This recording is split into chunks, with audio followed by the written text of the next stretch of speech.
on Science and Technology for the Sustainable Development in the South. Thank you so much for joining us for this webinar that is being held on the topic of advancing climate diplomacy in the Global South, the road to the COP28. So I hope this is a useful 2 hours that we spent together online. So just before we begin, just a few notes on general housekeeping for the webinar today, which in GM time will run until 11. And the questions and answers questions can be addressed in the panel session later in the program. And if you have any audio or technical connectivity issue, you can use the chat box, and the same chat box can be used for the question and answer. So let's get started. The objectives of today's webinar are, first of all, to learn about the climate diplomacy and its significance and importance in addressing the global climate challenges, and to foster a broad discussion on the developing innovative strategies for effective climate diplomacy in the Global South. It's my pleasure to invite and introduce to you the Executive Director of COMSAS, Ambassador Dr. Mohammad Nafi Zakir, a seasoned civil servant of Pakistan. Dr. Zakir joined the Ministry of Foreign Affairs in 1988. And during his illustrious diplomatic career, he has represented Pakistan as a High Commissioner to the United Kingdom, Malaysia, Minister Political, Deputy High Commissioner in London, and Consul General of Pakistan in Toronto, as well as various diplomatic assignments in Abu Dhabi, Jakarta, and Bangkok. He was also Pakistan representative to the United Nations Economic and Social Commission for Asia Pacific, UN SCAP, and he has also recently served as a member of Federal Public Service Commission of Pakistan. Over to you, sir. Bismillah ar-Rahman ar-Rahim. Excellencies, distinguished speakers, ladies and gentlemen. Assalamu alaikum and a very warm greetings from Pakistan. When I say warm, it's really warm. Rather, it's very hot. It's 40 degrees here, so you can well imagine the strength of this warmth that I am extending to you. I cordially welcome all to this important webinar on advancing climate diplomacy in the Global South. I'm particularly grateful to the speakers for affording their valuable time to share their expert views with us. Now, how climate change is impacting the humanity.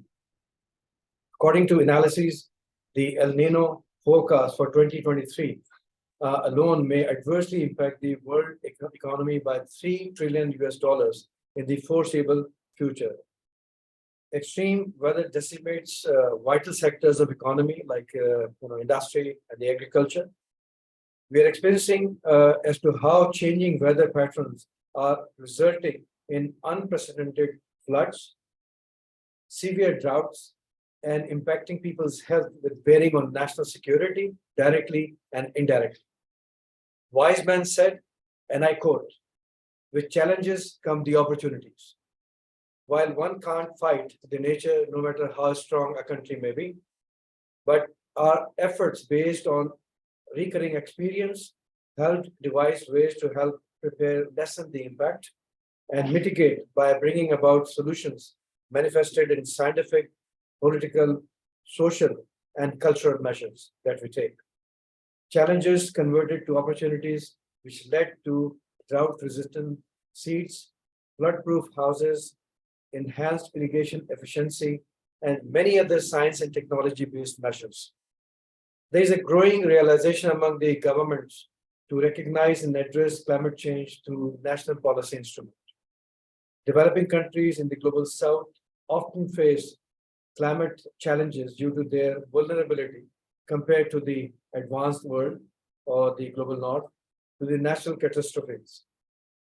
COMSAT's platform can be helpful for the member states for any assistance within our capacity to extend to them. The vulnerabilities could be addressed by pooling the vulnerable countries' resources and expertise, as well as assistance could be extended by other member states and partners. The countries in the Global South can enhance their resilience to climate change and attain sustainable development. I have no doubt that the developing countries possess strengths and capabilities to address the challenges that the climate change is posing to us. We have resources to develop renewable energy in the larger context of addressing the factors impacting environment and causing climate change. Investment in R&D to achieve indigenous solutions through exchange of expertise and sharing of resources, and in the development of requisite infrastructure and technology is the only way forward, in my view. There are numerous ways and solutions to addressing the challenges posed by climate change, and the worthy speakers and the knowledgeable audience need no elaboration in this regard. The Global South is home to a vibrant and dynamic youth population. Young people in these regions are often at the forefront of climate activism and innovation, driving change at local, national, and international levels. Harnessing this energy, creativity, and expertise of young people can accelerate climate action, spur innovation, and promote sustainable development in the Global South.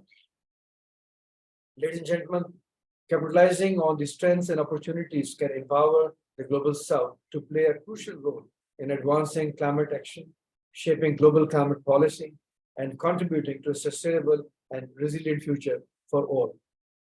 This decade must be turning point for the decarbonization and environmentally friendly development. COP28 respects our right to chalk out countries' own development plans towards common goals, guided by their respective national circumstances. The countries need recognition of their diverse national situations and capacities, as it is unrealistic to expect them to transition their economies and shift away their dependence from fossil fuels on the same timescale as the industrialized countries. Distinguished speakers, this is critical given Global South's high levels of inequality, unemployment, and developmental needs. In order to assist member states and other stakeholders in making appropriate decisions and implementing effective policies for sustainable development, adaptation to climate change, and the mitigation of its negative effects, COMSET established its Center of Climate and Sustainability, a virtual and physical network of centers, institutions, and organizations working on environmental risks. This event has also been organized by my colleagues sitting here. This center, which I just mentioned, is one of a kind effort that focuses on the nexus between climate change and sustainable development in the South. Since its inception in 2019, Climate Change Center has organized more than 20 events, including webinars, knowledge exchanges, and dialogues that highlighted the relevant perspectives on transformative approaches needed to address the paramount challenges of climate change and sustainable development. Looking ahead, CCCS intends to step up cooperation within the framework of South-South and triangular cooperation to improve policy coherence among the key ministries through better intersectoral coordination, capacity building, and raising awareness among government officials, policymakers, researchers, and civil society. Ladies and gentlemen, let us seize this opportunity of the upcoming COP28 meeting at UAE to forge a stronger alliance around issues that are important to developing countries like adaptation, mitigation, and climate financing. Thank you.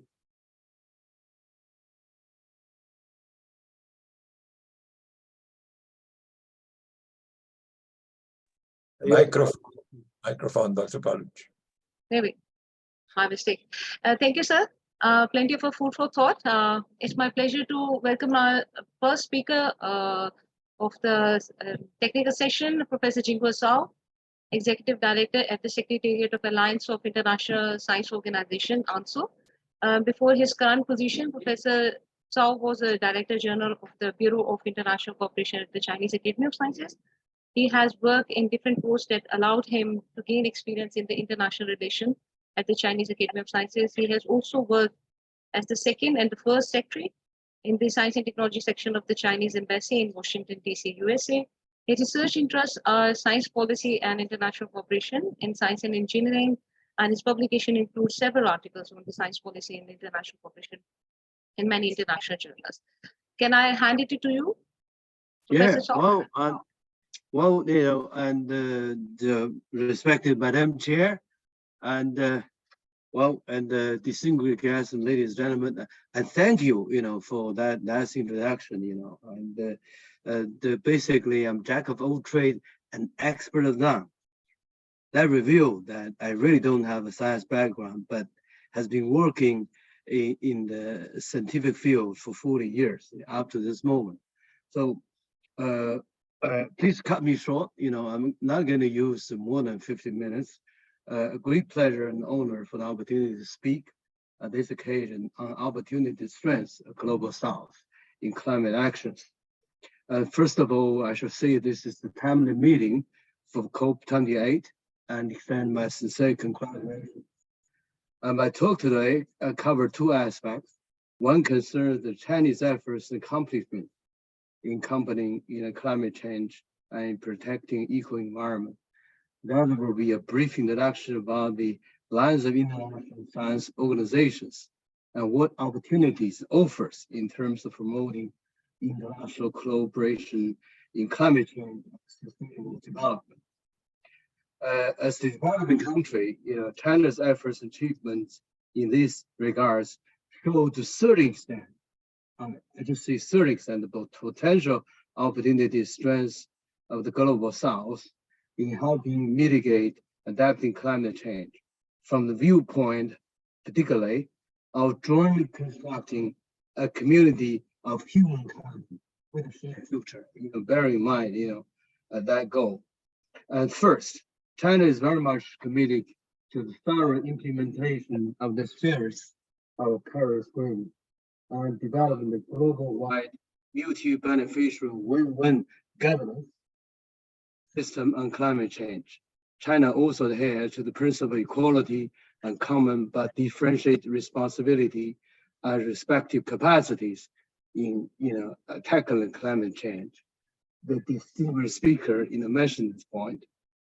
As a big developing country, China has fully demonstrated its responsibility as a country and made significant contributions in this regard in the past decade.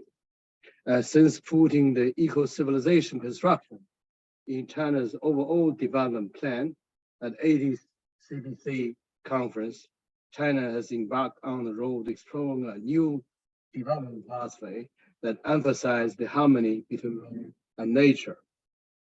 And China has so far committed much effort achieving a comprehensive transition to green and low carbon economy and sustainable development, emphasizing a high quality development, taking reduction in carbon emissions a major strategic goal for eco-environmental progress, and incorporating goals of achieving carbon emissions peak and carbon neutrality into the overall economical and social development. So, to a large extent, people don't talk much about it. For many years, China emphasized the GDP way of development, later on a much balanced one. Up to this year, China has ranked #1 in the world in the installation skill of hydropower, wind power, and solar PV for many consecutive years. And the tremendous transition that China has made has brought some possible benefits as well. According to recent statistics released by International Bureau of Renewable Energy, and last year, China contributed nearly 48% of the total global newly increased renewable energy, respectively taking about 2/3 of the global newly increased hydro capacity, 45% of the global newly increased solar PV, and 50% of globally newly increased wind power, and 57% global newly increased bioenergy were deployed in China. The reason for the China's success is due to the following priority actions taken in the past decade. One is really emphasizing, accelerating, and optimizing industrial structure, energy structure, construction, and transportation for low economy, giving big emphasis on R&D and extension of energy efficient, low carbon technologies. And the second is implementing multiple actions in environmental control and governance. Third is upgrading biodiversity protection and ecosystem conservancy. Fourth is actively, steadily promoting carbon peak and neutrality, achieving the goal in the plan and step-by-step approach. These efforts include the high and clean use of coal and development of natural-based carbon sink solution. Thoroughly implementing the rural development. Actively got, around 700 million people out of poverty. I believe this effort has played a major role, not only for the Chinese civilization progress, but contributed to global change challenge. China is committed to achieve its carbon peak by 2030 and carbon neutrality by 2060. If one travels in the vast western part of China, we will not have a difficulty to see lots of large wind power and photovoltaic bases, especially in the sandy, rocky, and desert areas. Many of the countries in the global south have large amount of sandy, rocky, and desert land. I would argue the solar PV has particularly big potential there. If we also consider about high pressure transmission system available. If we consider the low cost of PV energy, I mean the continuous lowering down the cost of PV components, and it is said to be around 1.3 RMB, per watts. And also the vast use of PV has reached 0.14 RMB per kilowatt hour. So basically it means that PV energy and will be much, much cheaper than hydropower. The chances increases. And the chance for bioenergy is also great, given the rich biomass resources in some countries in the global south. So in this regard, the construction a community of humankind with shared future, the China very much advocates means a lot.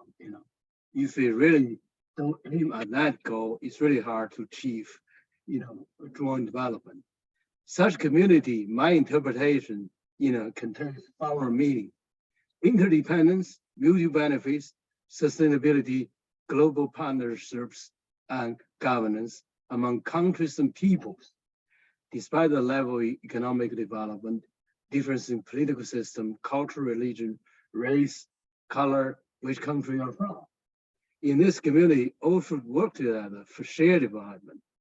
Only with concerted efforts and in partnership can we really effectively address climate change challenge. Guided by this principle, that China has allocated about 1.2 billion in RMB in the past decade to both South-South climate cooperation, has provided meteorological satellites, PV, power generation, environmental monitoring devices, clean cook stoves, and trained more than 2,500 climate change related officials and professionals. The point I'm trying to make is here is that from the perspective of community humankind with a shared future and the fast development energy technologies, but of course, I emphasize the community with a shared future. The world has a bright future and global south has a bright future. We should contribute a lot more to combating and climate change, both from reduction carbon to adaptation, and of course, in considering increasing availability of low-cost renewable energy technology, particularly PV. Relying on S&T international cooperation among all, including the North and South collaboration, is obviously a must. Much more efforts need to be done to facilitate funding to the global South for clean and renewable energy, and really tech and innovation flow for the early realization of zero carbon emission in the world. So, some point to make or drive at is that we need to build the community of humankind, with a shared future. In the following, I want to offer a little bit of introduction about ANSO and explain some of the opportunities it offers. Established 4.5 years ago at the inspiration of the Belt and Road Initiative, and on the basis of the strong international collaboration of the Chinese Academy of Sciences. So ANSO's vision and mission is to promote advanced shared development, the UNSC goals, and the construction of a community of humankind with a shared future based on joint consultation, joint effort, and joint sharing of the interests and development. As a membership-based international science organization and being registered as an NGO in China, ANSO today has 67 institution members coming from 48 countries and regions. And its members include National Academy of Sciences, universities, research institutes, international studies organizations, such as UNESCO and COP28. It is much problem-driven and action-oriented international science organization. In other words, that we emphasize practical actions to address some of the concrete problems we face. By the way, the reason for the creation of ANSO is twofold: to let a bigger role of science technology in the green and the quality development of Belt and Road regions, and create a multilateral platform or mechanism so that international collaboration exchanges and capacity building can be more effectively promoted.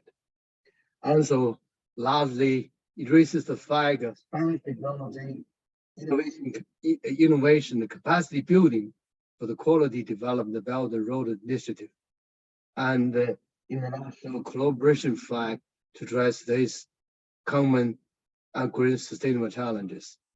ANSO has implemented a set of programs, we call them ANSO Toolbox, to support international collaboration and capacity building among the ANSO member countries. We're able to do so largely because of the support we got from the Chinese Academy of Sciences. We're also succeeding in raising limited funds from the marketplace, the private sector. Basically, we promote 3 types of international collaboration exchange. In terms of collaborative research, that covers 2 categories. And those in areas of major importance to green and sustainable development, such as biodiversity protection, natural disaster mitigations and forecasts, climate science, and another for livelihoods and well-being, such as clean drinking water, food security, and public health. And we do science-based advice, and those of which can truly make a difference and impact and take action. This has been a weak point, and we have the desire to enhance. We also implement the ANSO scholarship program, with which we recruit 300 PhDs and 2 masters annually to get advanced education in China. And we hope those young after education will be able to have the ability to apply science innovation to address the world problems. And I shall say that ANSO gives much attention to international collaboration, focus on climate change and green and sustainable development.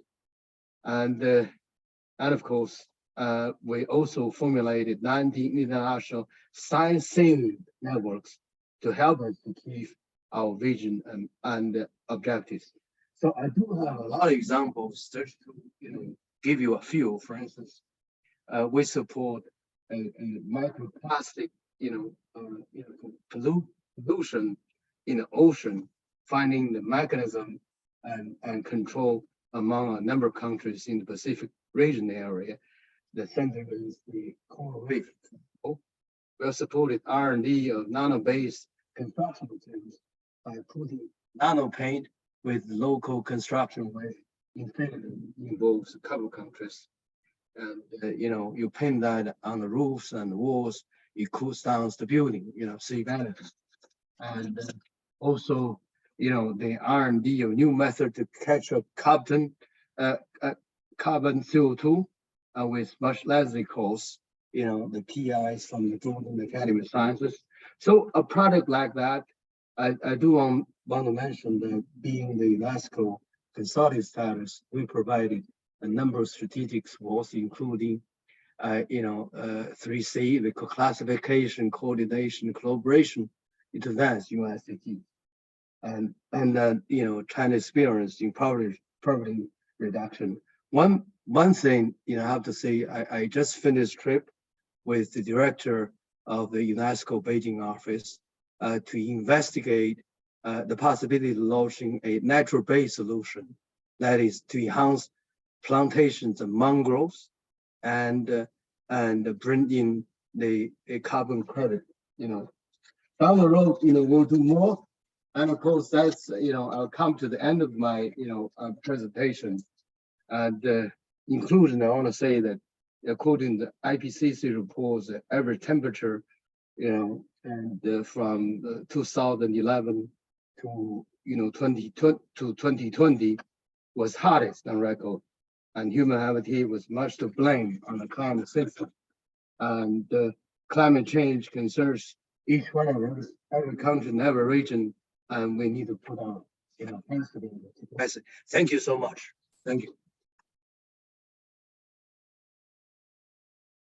Thank you so much, Professor Sao, for sharing these facts and a very thought-provoking talk. Our next speaker is from Colombia, Professor Dr. Enrique Ferrero. He holds many international important portfolios. He's the chair of a regional focal point for Latin America and Caribbean of the International Science Council. He's also a member of a council of a United Nations University. And we are honored to have him as a member of a COMSAS Technical Advisory Committee. For 30 years, Professor Ferrero has been actively involved in biodiversity conservation worldwide through his affiliation with the International Union for the Conservation of Nature Species Survival Commission and the joint IUCN WWF Plant Advisory Group. Professor Ferrero was the president of Colombian Academy of Exact Physical and Natural Sciences from 2013 to 2022, and was also president of the Colombian College of Academy. He currently serves in the executive board of the Inter-American Network of Academies of Science, IANAS, and ISC Freedom and Responsibility in Science Committee. And under his leadership, the Colombian Academy of Sciences became the ISC regional focal point for Latin America and Caribbean. Professor Ferrero, over to you. Thank you very much. I'm just looking here at the technicalities of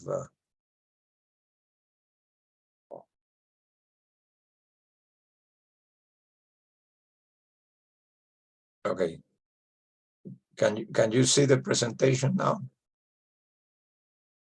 Yes, Professor Ferrero, we can see. Okay. First of all, I want to thank you and thank COMSAT for the invitation.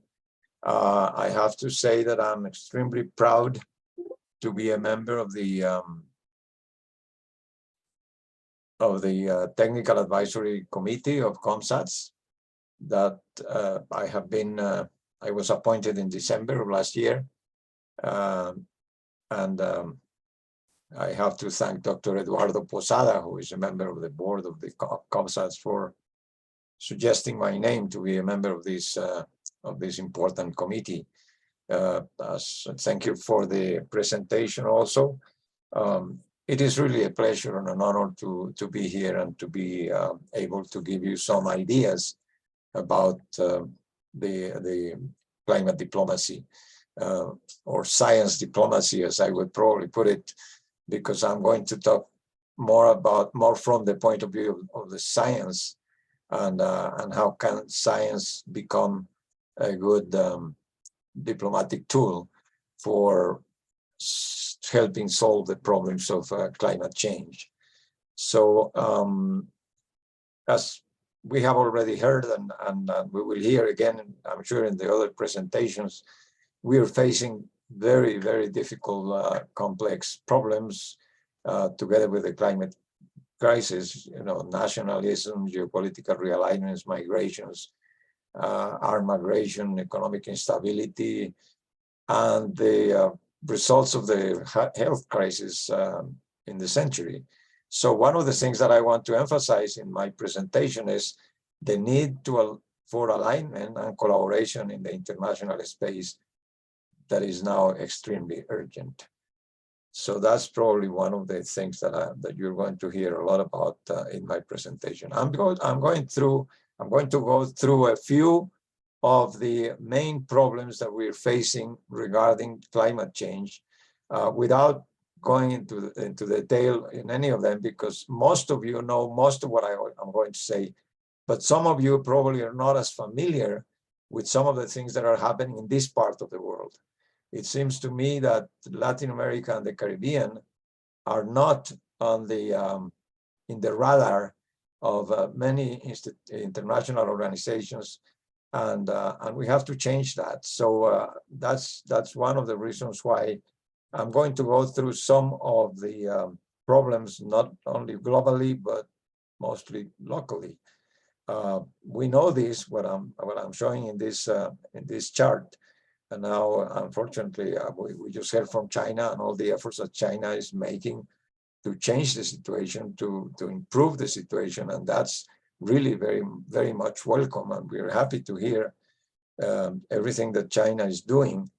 But we still see that China, the United States, are the countries that contribute the most to the emissions of CO2 in the world, and this is a different way of looking at it, and how, for example, the United States produced 16.1 metric tons of climate warming carbon dioxide emissions, while Africa as a whole contributed 1.1 metric tons.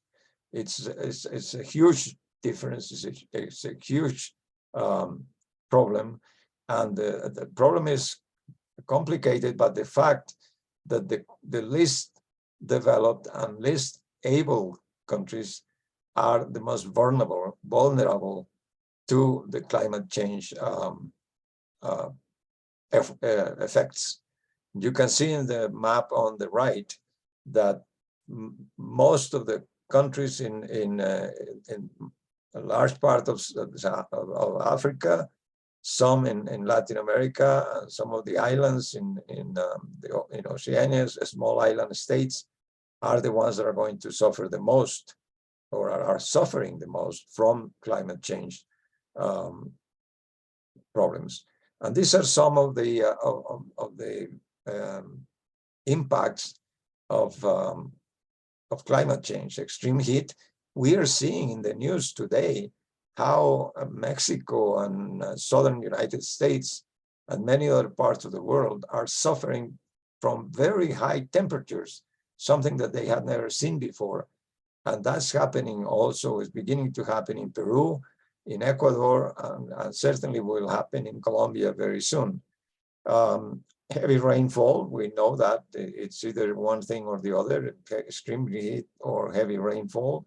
The drought that is becoming a very serious problem in so many parts of the world.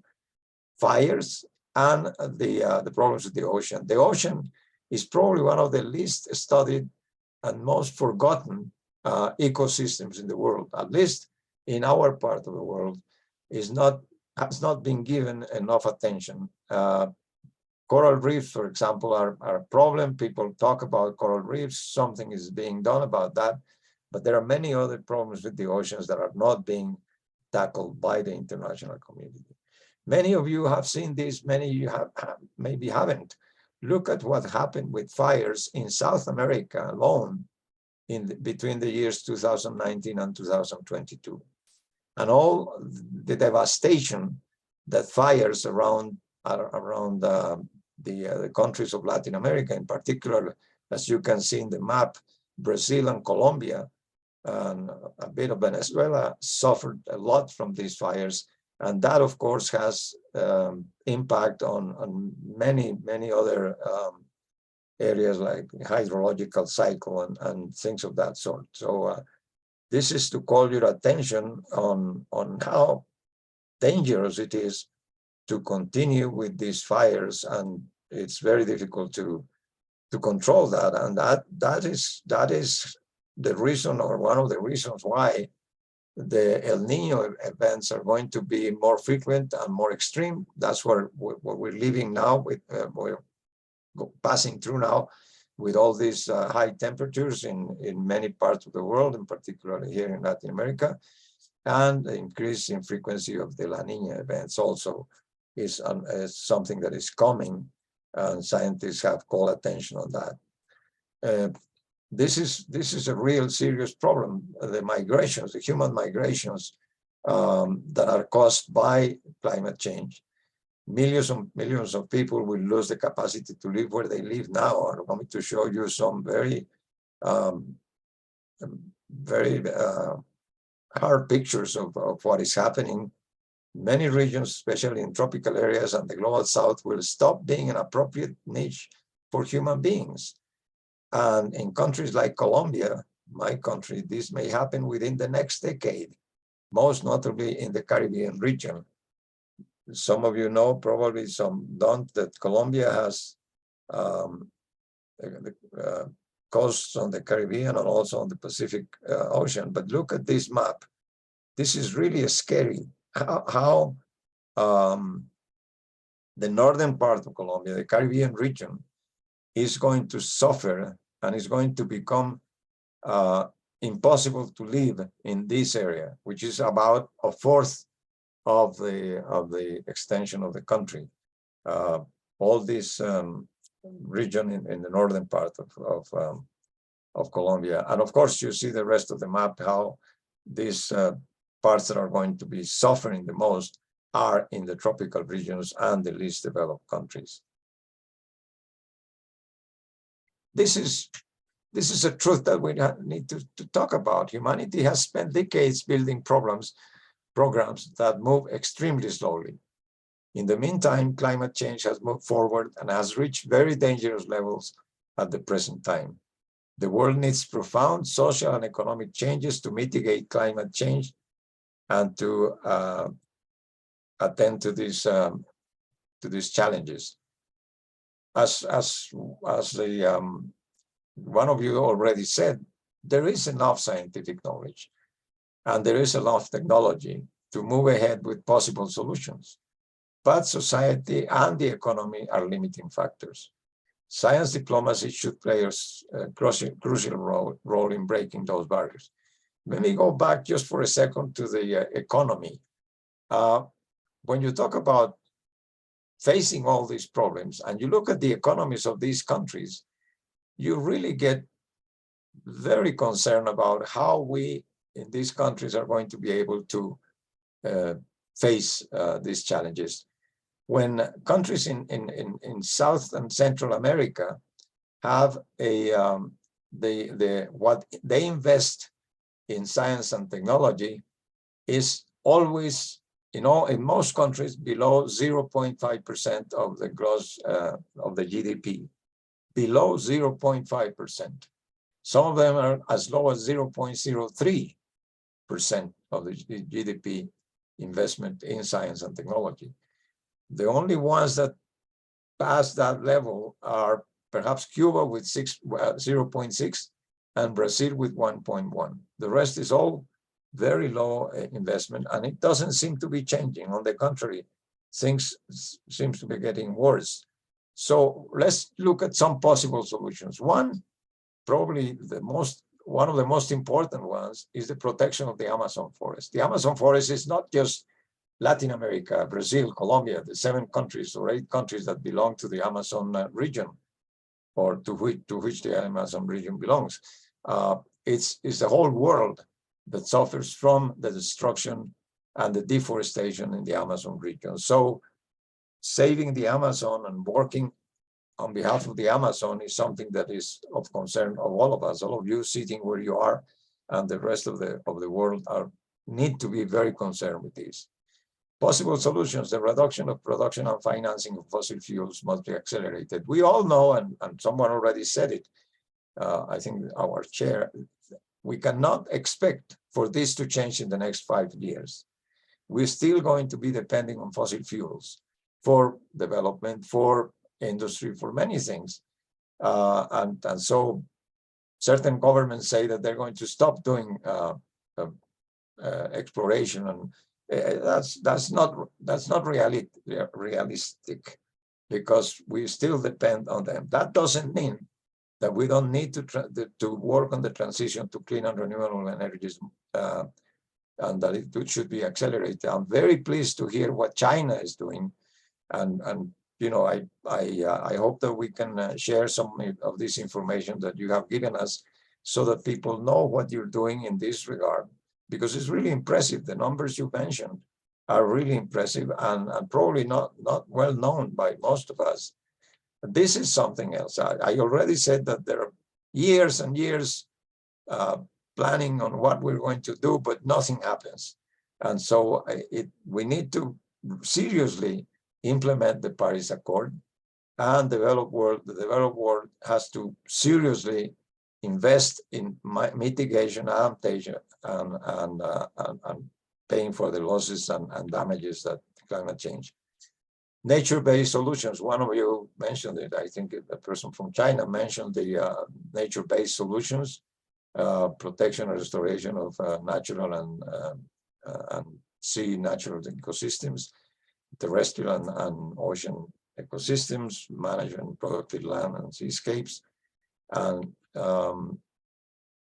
to abandon the economy that rewards pollution and deforestation for short-term benefits, but ignores the value of environmental and ecosystem services and life support systems. This is a problem in Latin America. You know, people continue cutting the forest, and they get rewarded for that, and you know, they make a lot of money. Pope Francis in the encyclical Laudato Si talks about this, and but he's not the only one. Let's just read this sentence, which is very meaningful. Today, we have to realize that a true ecological approach always becomes a social approach. It must integrate questions of justice in debates on the environment, so as to hear both the cry of the earth and the cry of the poor.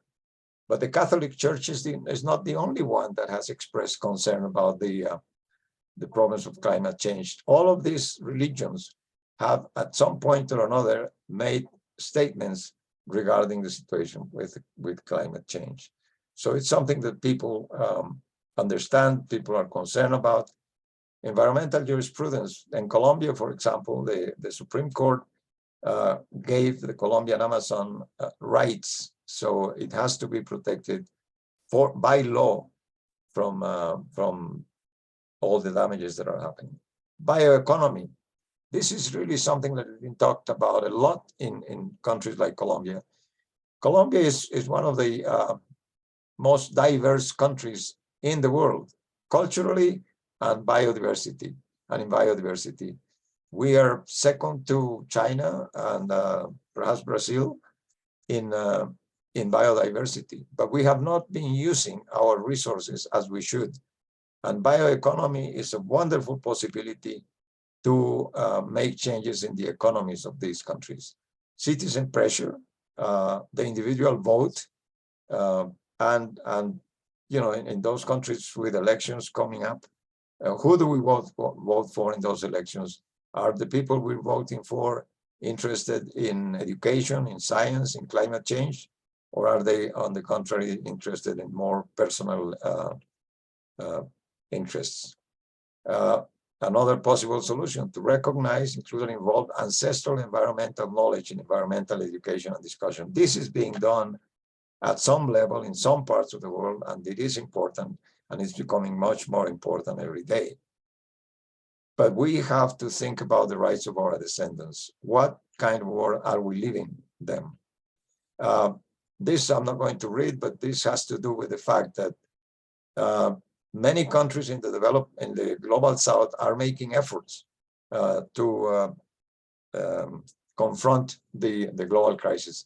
But technologies are needed, and technologies are expensive. So what happens? Developed countries produce the technologies. The idea is for them to transfer technology to us. But the reality is that what they are transferring is the technologies through the commercial through commercial ways. So that leaves us again without the expertise to do the changes, to make the changes. We need to be able to produce, to build our own capacity to produce new technologies on our own. I'm going to give two examples of initiatives from the Global South, particularly in this part of the world, of course. I was listening very carefully to what ANSO is doing. And some of these, or at least one of these efforts, it looks similar to what ANSO is doing. One is the science panel for the Amazon. This group of 250 scientists from the world over, but many of them from the region, have been meeting since September of 2019. And during the Glasgow COP26, they presented their report, The Amazon We Want, which is available, of course, already for everybody to recognize, to read. And these are the four main recommendations that science panel is making. Moratorium on deforestation in areas approaching a tipping point, zero deforestation and degradation by 2020, restore terrestrial and aquatic ecosystems, and a vibrant bioeconomy of healthy standing forests and flowing rivers. The other example is the Inter-American Institute for Global Change Research. This was created 30 years ago, has its base in Uruguay, and it represents 19 countries in the region. And they work with governments, especially to make sure that decisions are supported by evidence, by scientific evidence. This is very difficult to get to governments and convince them that their decisions have to be made on the basis of sound scientific evidence. So what about science diplomacy? And I'm coming to the end of my presentation. I highlight two things here. The track to diplomacy. We have to do diplomacy. The scientists have to get involved in this. We have to improve the interface and strengthen structural links between science and diplomacy. And there is a need to integrate science and scientists who are typically in the margins. This may be true, this may not be true in many countries, but it is true in others. Scientists and the science system are kind of on the margins of problems like climate change. Not many scientists are really devoting their efforts to study and propose solutions for climate change. And we need to bring them in, and we need to make sure that they and all of us work with governments in what is being called by Dr. Peter Gluckman, the president of the International Science Council, the track to diplomacy. Because challenges look and feel different in different spaces, the work needs to be done in regions and led by the regions. This approach should lead to bottom-up decision-making.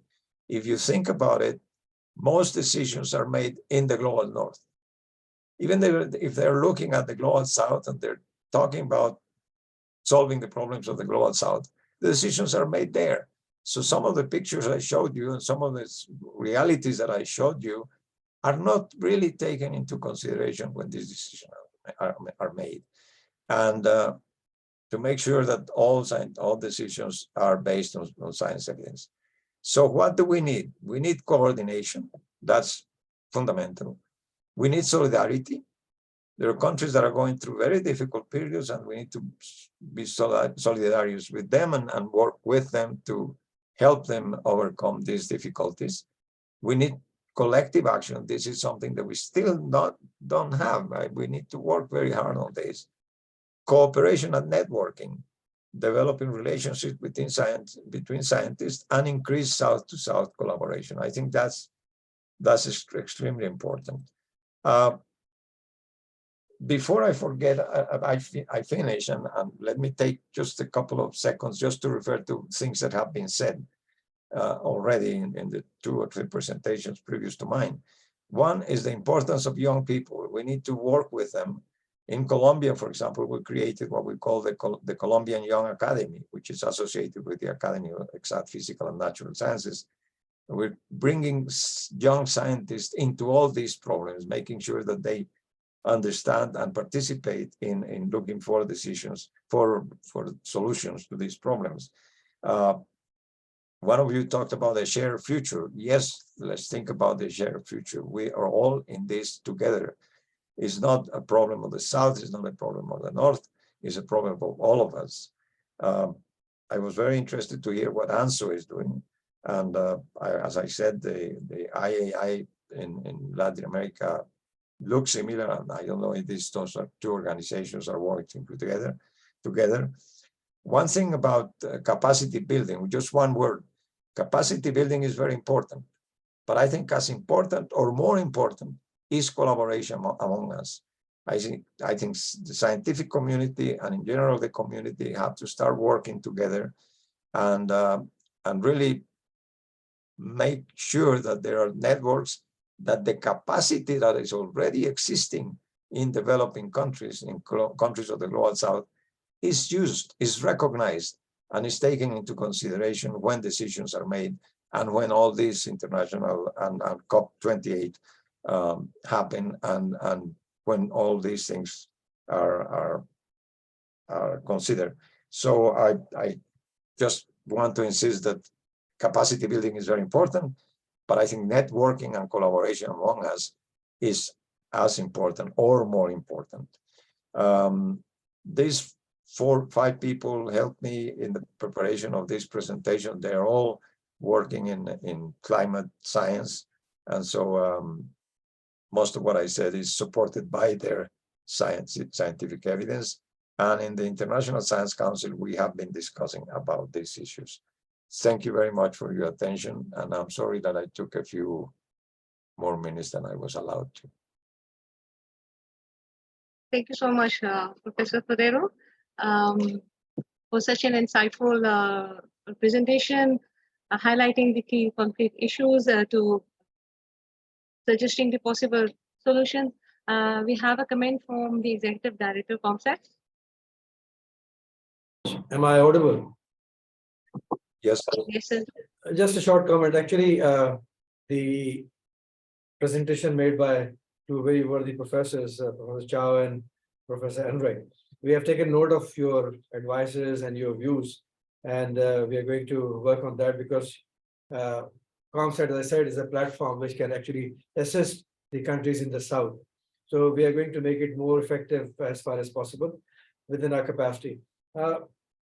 Just to make a remark about how things are impacting, how the climate change is impacting. Right now, I'm sitting in a place where the temperature is 47 degrees. It's above 40. The impact is 47 degrees, the feel factor. Never in my life I had this kind of experience here in this city of Pakistan. So I think it's for real that we are experiencing the climate change. I was wondering if somebody would take up the issue of the solid waste, because solid waste also has a significant bearing on the climate change and the degradation of the environment. So I don't know if one of these speakers who were to now speak would have it. If not, then we may, request one of these speakers here to send their comments about or their views about solid waste management and its impact, and what mitigation efforts and what legal instrument that should be actually brought about, so that the countries which are having this as a big issue deal with it as a policy instrument. Thank you. Definitely, I think it's a problem for all of us. We just don't know what to do about this, and it's something that we need to think very hard, all of us, to how we can work on this and try to look for solutions. It's a really serious problem. We just want one comment. The fact that I am involved with these 4 international organizations, the COMSATs to begin with, the University of the United Nations University, the International Science Council as a focal point for Latin America and the Caribbean, and the Inter-American Network of Academies of Sciences, offers a wonderful possibility to increase the relationship of COMSATs with this part of the world. And we're going to start working on that. We're going to be talking to the Ministry of Science and Technology here to see if we can work on something that had been suggested a few years ago, but never happened, as to start working on a memorandum of understanding between our government and COMSATs. So just to mention that there are these wonderful possibilities of having all these networks, and that we can take advantage. I think the other speaker. Thank you so much, Professor Ferrero. And now I'd like to introduce our next speaker, who is internationally renowned for his strong diplomatic and communication skills and ability to build collaborative partnership. Dr. Zituni Ogdawa. He's a Deputy Director in the Office of Climate Change, Biodiversity and Environment at the United Nations Food and Agriculture Organization, leading FAO's coordination of climate change and energy workstream. Before joining FAO, he was the head of technology unit at the United Nations Environmental Program for 5 years, leading work on technology, climate change, renewable and energy efficiency. He has worked for the British government for 15 years, providing policy and technical advice on many areas, including food security, safety, environmental policy, climate change, energy policy, radiation protection, science and technology. He has shared negotiation on technology transfer, agriculture, blue carbon, nature and ecosystem, which contributed to reaching the landmark Paris Climate Agreement in 2015. Welcome, sir, and over to you. Well, thank you very much, Dr. Belush, for the introduction, and thank you very much, Ambassador Zakaria, for the invitation, and greetings to everyone joining the webinar. So thank you very much for the invitation and for organizing this important topic, really timely given what's happening around the world, around all the challenges that we're facing and the succession of crises that we're facing as well, climate change and the loss of biodiversity and the aftermath of the pandemic, and also conflict, and they're all affecting our global food security and our well-being as well. So I'll share with you some thought on this really very important topic, in addition to what some of the previous speakers have already raised as important issues. I think the key issue is that we're at a stage now, at least with regard to global food security, where we realize that we need to transform our agri-food systems to make them more efficient and sustainable and inclusive, and also resilient to the impact of climate change. And agriculture in particular is a complex and complicated sector to deal with. And the other thing also is that we're dealing with so many interlinked challenges, as I mentioned earlier. And this also provides really opportunities for looking at things in connection rather than in isolation. So looking at climate change, energy and water security is really important in looking at these synergies, because that's the reality of our world. We cannot really address things in isolation. And climate diplomacy is critical, because we're looking at the issue of climate change, for instance. It's a global issue, obviously, so it does require international cooperation and international agreement. It does require also collective action.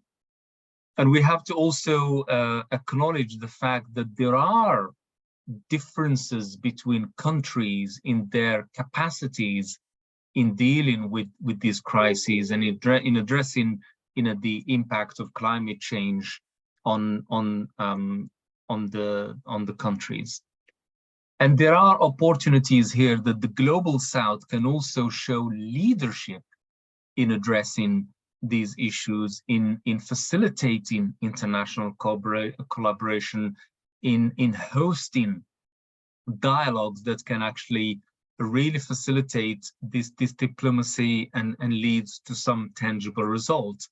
For example, as you probably know, in September, Kenya is hosting the Africa Climate Summit, which is an opportunity again to look at the priorities of the Global South, at the coordination that is really needed in raising the ambition and focusing on more actions.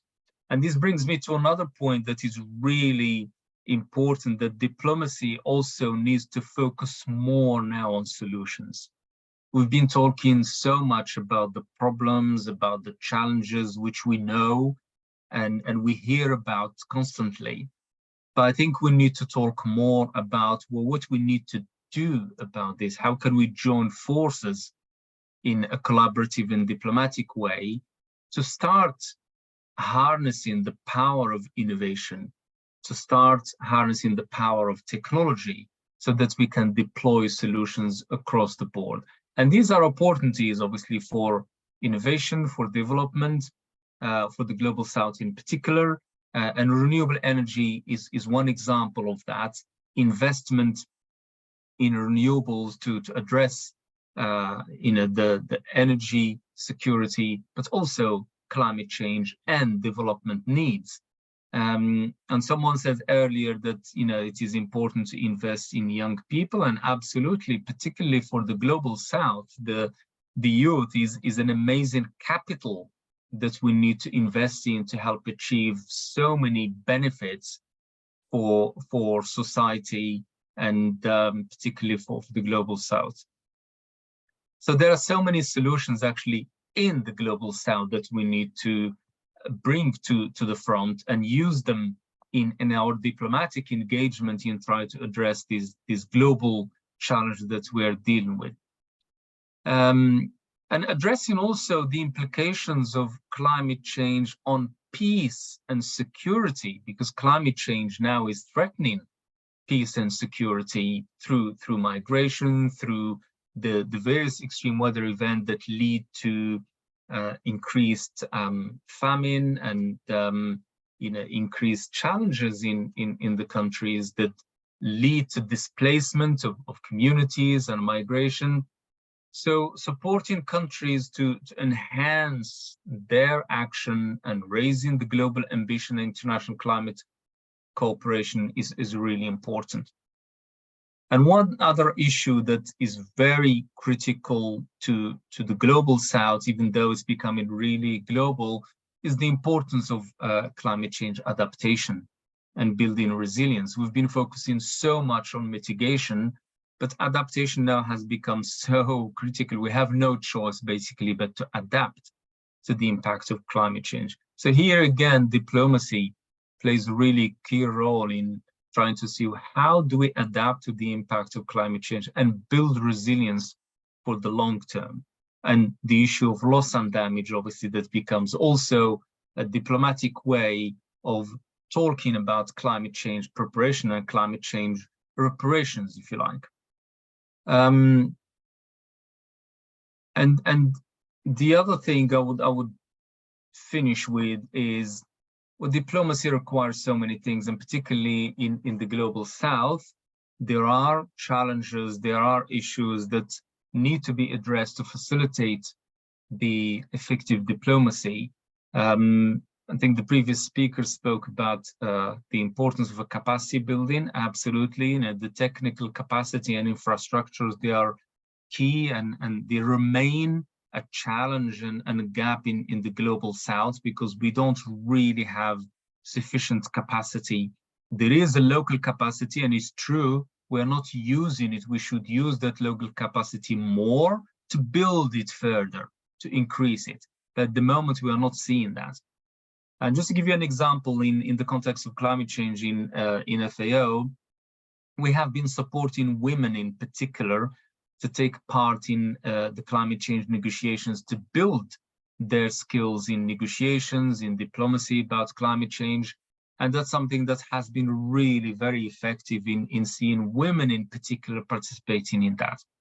We also provide space for the negotiators from the Global South, to come to FAO, to have space and to advance their negotiating positions and to take part effectively in the climate negotiations.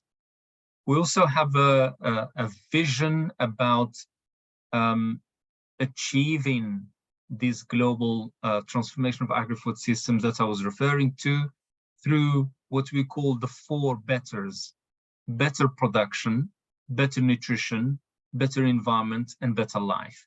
And they're so interconnected. And this again refers to the interconnection that I was referring to earlier. The South-South and Triangle cooperation absolutely is really key. And I think we need to benefit more from that. We need to see more practical activities happening in that space, harnessing this exchange between South-South and Triangle cooperation. And one thing that we also underestimate sometimes, having been involved in negotiations, is the issue of language. There are many countries from the global South who don't have English as their first language. And in the negotiations, when you go beyond, the working group and the plenaries, and you go into the nitty-gritty and the negotiations about words and commas, and then many countries from the South are at a disadvantage because they can't actually participate, because at that level, all the negotiations are in English. And my last point is on the coordination. And I think coordination between ministries is absolutely critical, but we're not seeing that at the moment. We're not seeing it really enough. We tend to see certain ministries leading in certain conventions, and the negotiations only see those ministries taking place. And I think there should be really better coordination in the countries, between the countries, particularly in the global South and beyond, really, in going to these negotiations, so that there is a better preparation, a better coordination, because as I mentioned earlier, these issues, touches all the countries and all the stakeholders that need to be involved in this. So my conclusion really is for the diplomacy to help us really focus more on solutions, to address the interlinkages, and to build the capacity, the local capacity in particular. So I'll stop it here, and really looking forward to the discussion. And thank you again for this opportunity, and back to you. Thank you.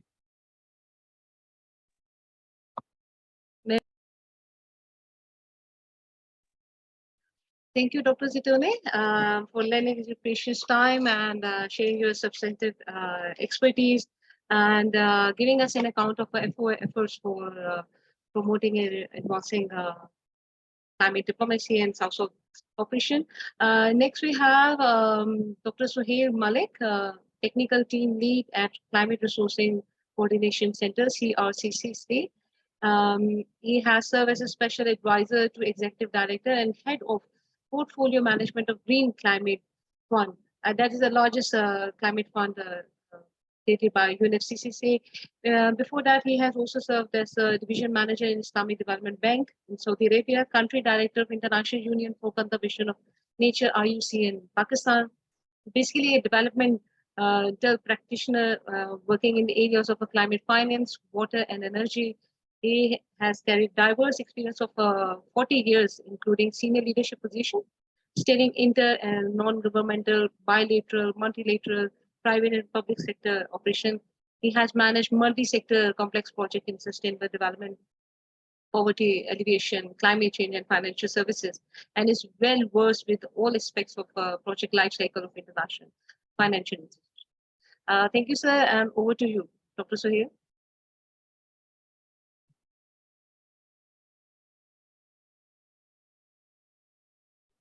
Microphone, please. Thank you very much, Dr. Huma. I'm very humbled for such a elaborate introduction, and to be within the distinguished experts, professionals all across the globe. And it's a pleasure to be part of the panel.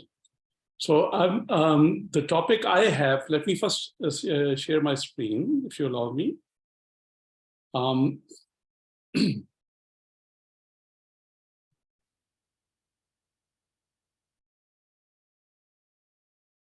It will take just a minute. Let me just do that, because just too many applications open. Sorry for this delay.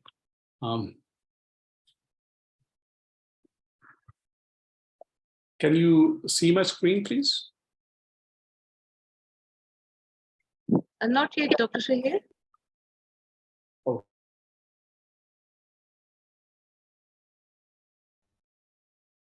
On. Let's see where the issue is. Or can you help put this or share the presentation or? Piaz or Mr. Nisar, can you help? The technical team at Council Secretariat.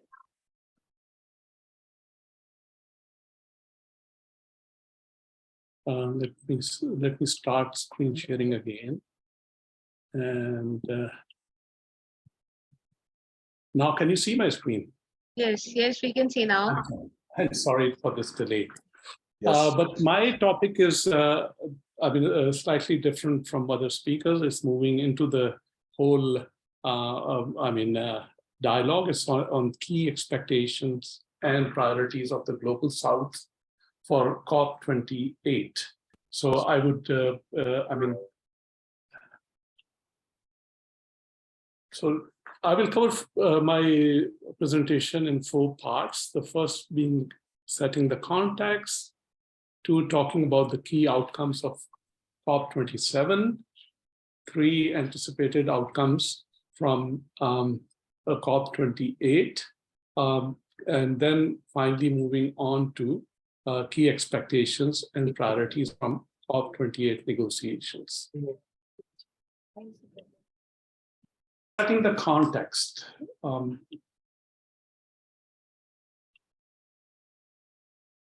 me, because I'm trying to,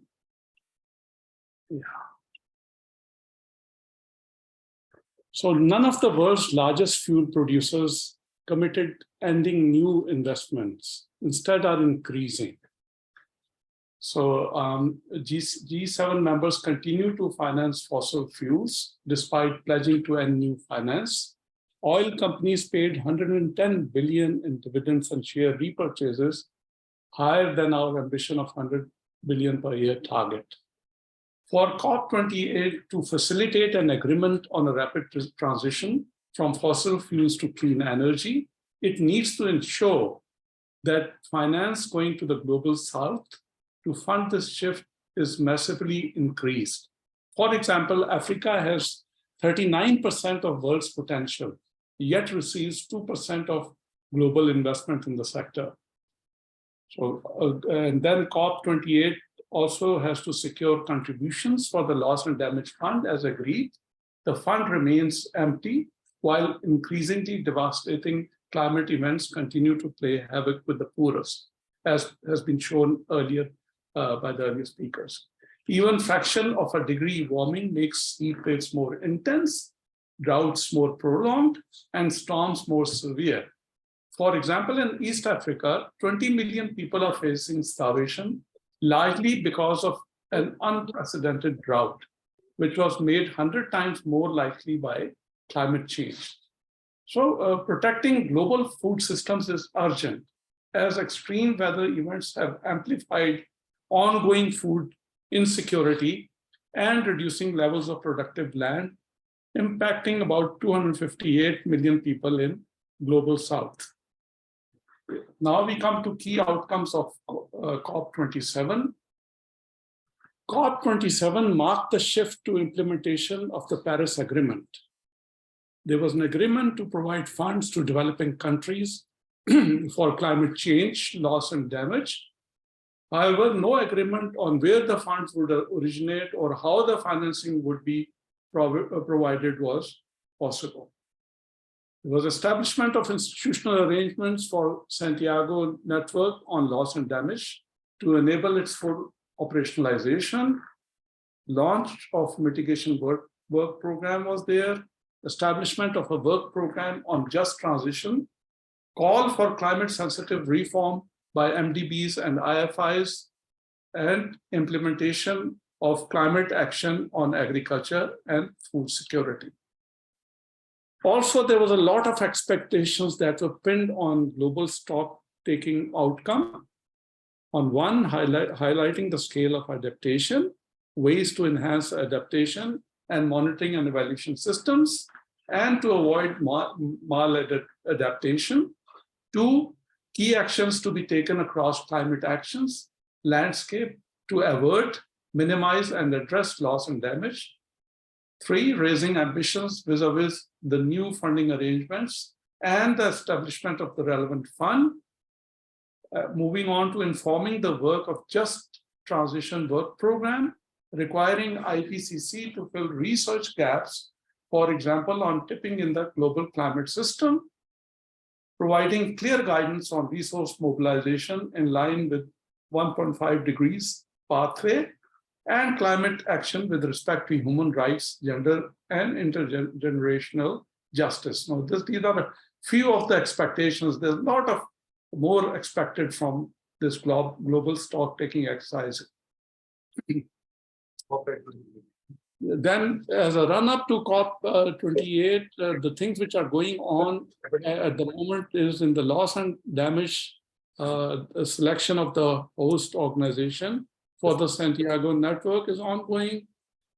Constitution of the advisory body and operationalizing the secretariat. This is all being done this year. In adaptation, the work is being tracked on a credible, robust, and implementable GGA framework to be finalized at COP28, wherein developed countries should finance formulation and implementation of national adaptation plans and other global South countries' adaptation commitments. On the financing, finance is an enabler to increase ambition in action and to plug the growing gap between needs of global South and current scale, sufficiency, and access of climate finance. It is inevitable for developed countries to deliver 100 billion per year and by 2050 double the adaptation finance. Coming to the third part, the anticipated outcomes from COP28. The climate vulnerable countries of global South expect a major course correction driven by a political response, which will include rapidly decarbonizing all sectors, promoting adaptation, scaling of climate finance, and increasing resources to address loss and damage. Also, clear, crisp, and unified agreement on phasing out fossil fuels no later than 2050, with developed countries achieving this even earlier, accompanied by specific targets for renewables, energy efficiency, and energy access.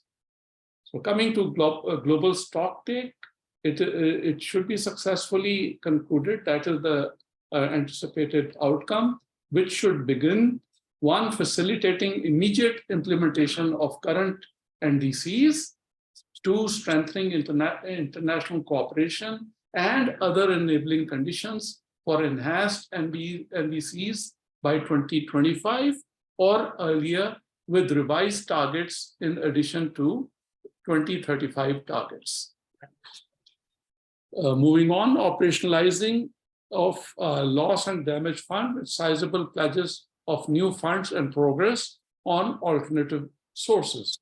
Also anticipated is the CN on a comprehensive framework for the GGA, Global Goal on Adaptation, and scaling up provision of public finance by developed countries to beyond 100 billion per year in line with needs of developing countries, aligning all private and public financial flows with climate objectives.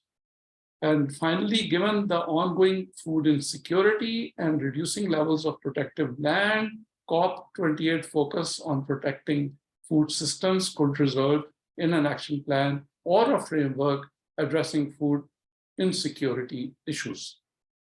I come to the final part, which is the topic of my presentation, main topic. It is key expectation and priorities from COP28 negotiations. You'll find that a lot of issues are being repeated.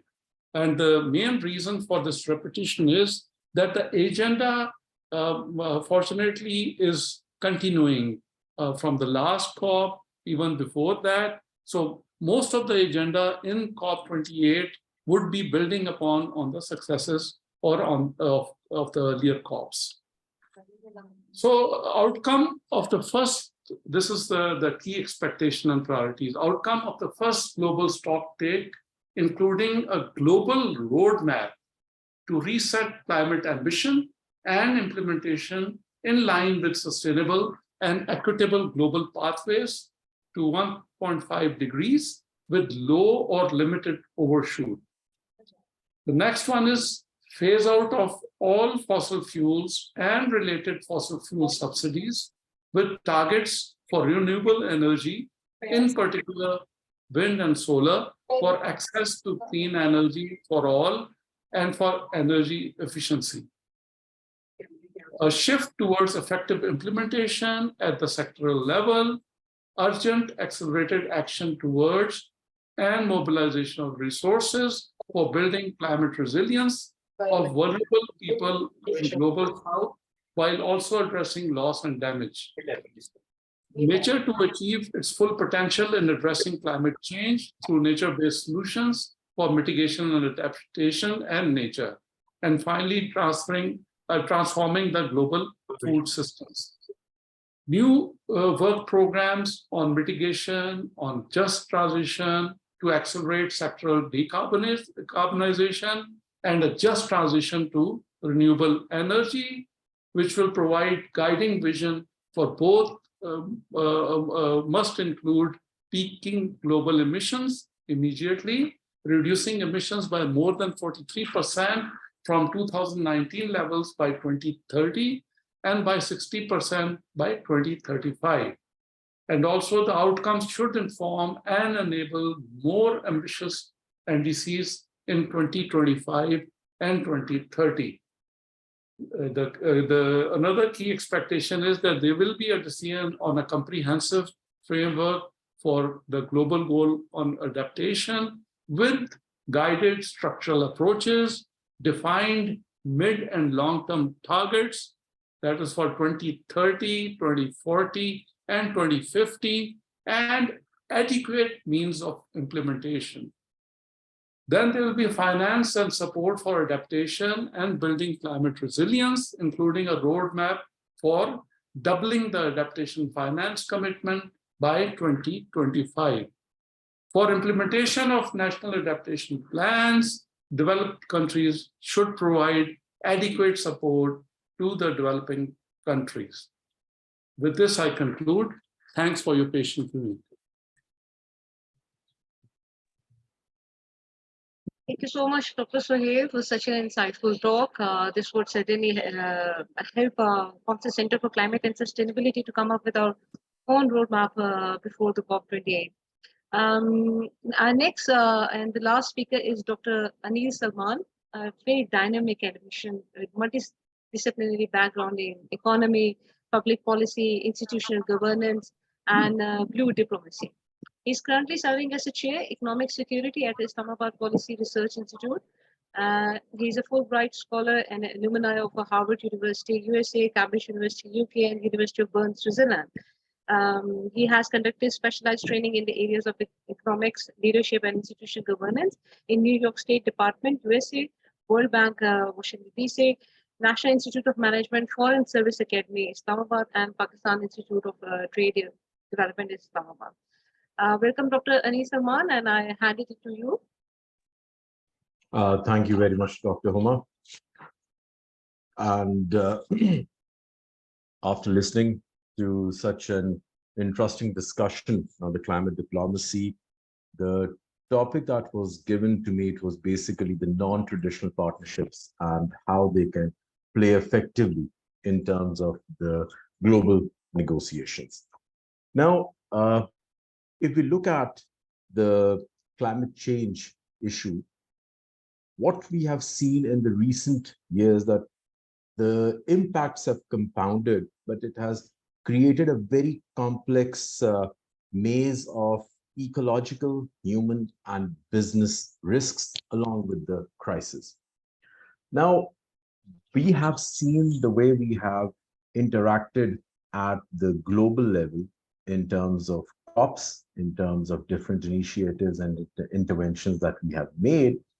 But I think it's time that we need to recognize the importance of these non-traditional partnerships and how we can engage leaders at the subnational level, particularly at the city level, as we say, where there's climate diplomacy. Now we are also talking about the city diplomacy, how they can contribute to the success of these global negotiations to facilitate and rebuild at the local level, and which will further lead you for the global success.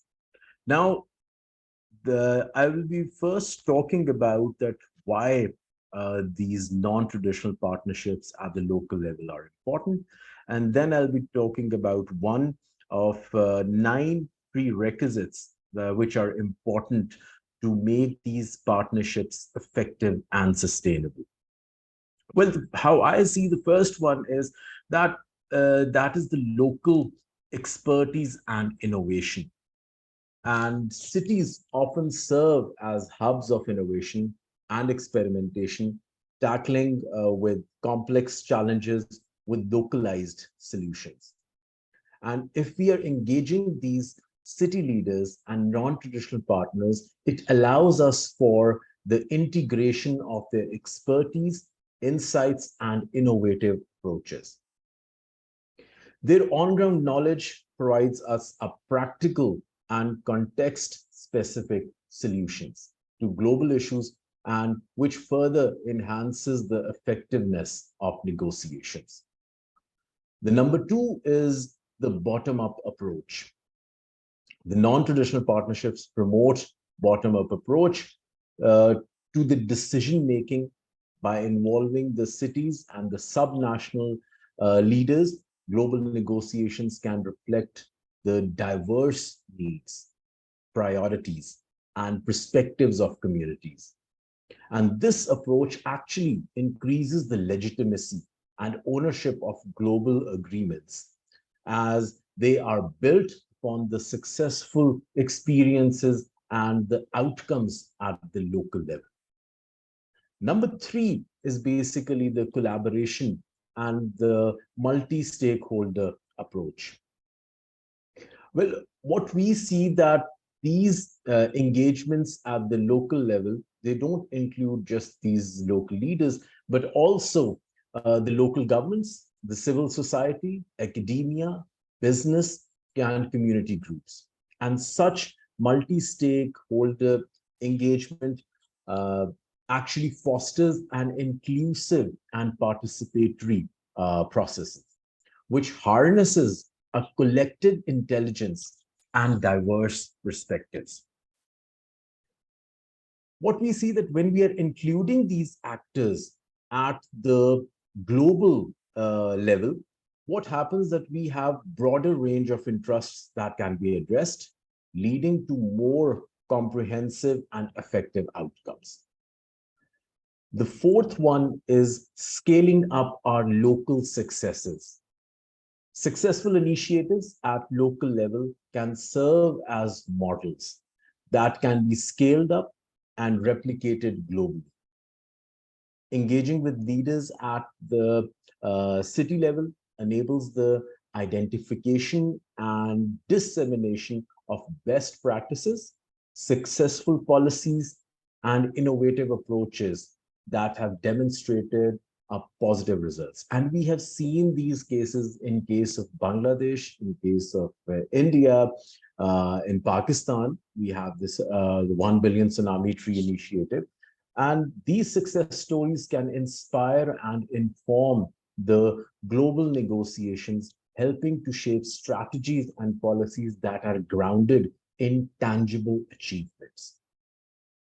The 5th one is enhanced implementation and accountability.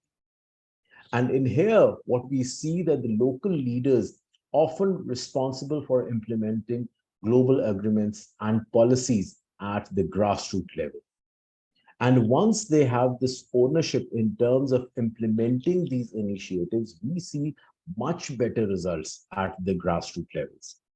And engaging them in the negotiation process ensures a stronger connection between the global commitments and the local invested in translating these global agreements into practical measures that deliver tangible results within their jurisdictions.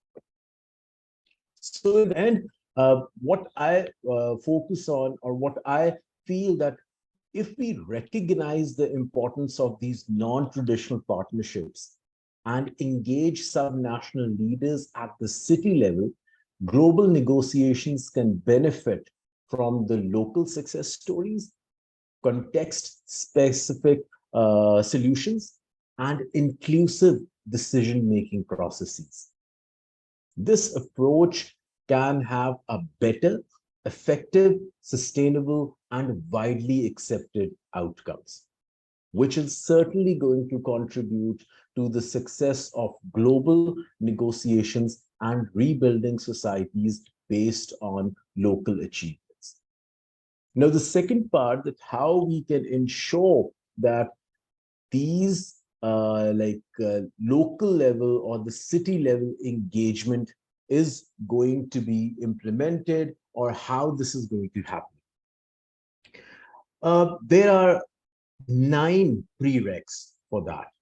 And if these 9 prerequisites are followed, I believe that there is a huge probability in terms of implementing these global perspectives at the local level. And in order to make these partnerships working, in order to make this engagement more sustainable, out of these, the first one is basically the prereq, or you can say that these are the conditions. The first one is that you need partners. There's no one-man show. You need to have these leaders, or the mayors, or at the local leaders to be engaged. So the first one is your partnerships. Number 2, that you need leadership into it. And that leadership is important and necessary for that. Number 3 is basically that you need to have very crisp goal setting. In terms of goals, what we have learned, or what we have been taught at every business school, that let's go for the SMART approach. But now I think at the local level, because when you're experiencing those things, what we have to understand, that there has to be an emotional drive for a goal to be achieved. So whenever we are setting the goals, especially and specifically at the local level, there has to be an emotional drive that, okay, when we are talking about climate, when we are talking about solid waste management, when we are talking about deforestation, I think one has to invoke that sentiment which drives for the accomplishment of that goal, where people are emotionally involved. That is very important. And I think that is very much possible at the local level. But as we are going at the higher levels, it becomes a little bit difficult that how you can invoke that emotionally charged goal setting. And a very important factor, that is the fourth one, the funding. From where the funding has to be coming, how it is going to be arranged, what is the sustainability mechanism into that funding. The fifth one is the management. Who will be managing it, how these partnerships are going to be in line in terms of the financial constraints, in terms of the goals, because you see that we talk about that there's an unparalleled development. So one city cannot be compared with another city. Every city has its own dynamics. So the management is very important, that how you manage these, the stakeholder engagement. Then a very important part, that once these partnerships are at the local level, this non-traditional approach is being initiated, we have to understand how the monitoring, reporting, and evaluation is going to be done. An important aspect, and where we see that a lot of partnerships fail, is basically the context. And in context, you have to understand that what kind of governance it's going to be.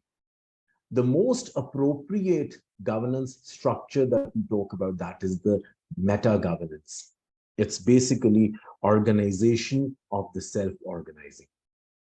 And these kind of organizational structures, the governance structures, are more sustainable at the local level. Then we also have to understand the eighth one, that is basically the political and the social context. That, because obviously, if we are talking in terms of cities, if we are talking about provinces, the political context is always different in different provinces. And the last one, the ninth and the final prereq for the sustainability or for the success of these local level governance or these local partnerships, when we're talking about the city diplomacy, that is basically how we are looking at the problem structure. Now, the problem structure can be malign, like it can be very complex, the way it has been explained. It can have a lot of caveats, and it is, you think that it's too complex to be solved. That is basically the malign. But the second one, which is more appropriate, that is basically the benign, where your problem structure is simple. The way you have defined that problem is understandable by the communities. It is implementable. You have a solution that can be, you have a solution that is actually solving the problem, that is actually have achieved that goal setting that has been set by that particular partnership or that local engagement. So what we have to see, that when we are looking at these non-traditional engagements, you have to understand that if these 9 prereqs are there, that gives us a much more higher probability that they will be a catalyst for the global negotiations. And if it is not, like, I mean, they are not participatory or we are not engaging them, then you are just trying to have these number of policies. You are trying to have these roadmaps. You are giving these visions that, okay, let's go for the net zero, let's go for the climate neutrality and all these initiatives. And we are not certain that whether they are going to give you the right kind of results. In the past, what we have seen, the specific areas where we have tried to have these kind of initiatives, they have been somewhat still in the pipeline, that whether we can see the result of these initiatives or not. But the areas where we have seen that the communities have been involved, we see that there has been much better results. And some of the local level or the sub-national initiatives that we have seen, and I believe before the Paris Agreement, we have seen that at the COPs, we are encouraging the local level participation. Like there was Race to Resilience, Race to Zero, Carbon Neutral Cities Alliance, the Clean Air Initiative, the Climate Ambition Alliance, and then you have the Net Zero Carbon Buildings Commitment. So we are seeing the tangible results at the local level when we can see that there is a local participation and the city diplomacy is working out. With this, I conclude my input on this non-traditional partnerships. Thank you.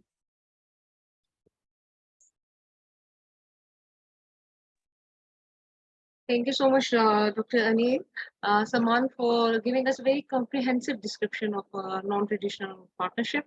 Next, I would like to request Dr. Suhail Malik to moderate the panel session. Dr. Suhail, over to you. Yeah, thank you very much, Dr. Huma. I would start with asking questions to the distinguished panelists.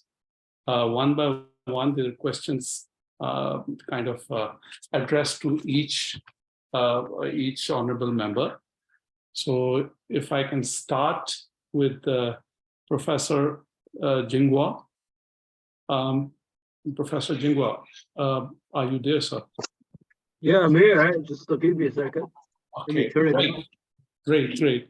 No, I just wanted to, because the question is a little, it has a little pretext, because Professor, you've seen that the UNFCCC's discussion on climate finance is still mostly beset by antiquated terms like North-South, developed and developing, donor-recipient, and public-private. These terms do not accurately reflect the more complex and complicated global economic realities of today. So the question is, can the developing countries come up with South-South climate finance, which can take form of bilateral, multilateral, public, private, financial, and in-kind instruments, and that may complement the existing financial flows. So this is the question for you, Professor. I hope it's clear. If you, just over to you. That is too complicated, sensitive questions that I don't think I'm in the position to answer. Yeah, but I can give example. I'm thinking of creating something.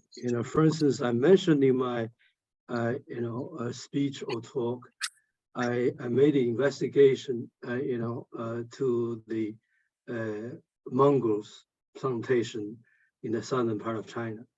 I was inspired and saw Professor Ken, director of the UNESCO Beijing office, that we should push a big initiative on a natural-based solution to address both the climate warming and adaptation. And the idea, of course, 1 hectare of mangrove trees, and the mitigation capacity is 10 times over of a ordinary forest. So if we enhance that plantation, and will contribute a lot more to reduction of greenhouse effects, basically it's a carbon sink. Also we can achieve a lot of multiple biodiversity goals, increases the coastal biodiversity, providing better places for migration of birds. But to do that, we do have to need international partners. So I said that, so from my office point of view, we can go ahead and facilitate. We can approach to some big investors like in Saudi Arabia, so perhaps they want to purchase the carbon credits.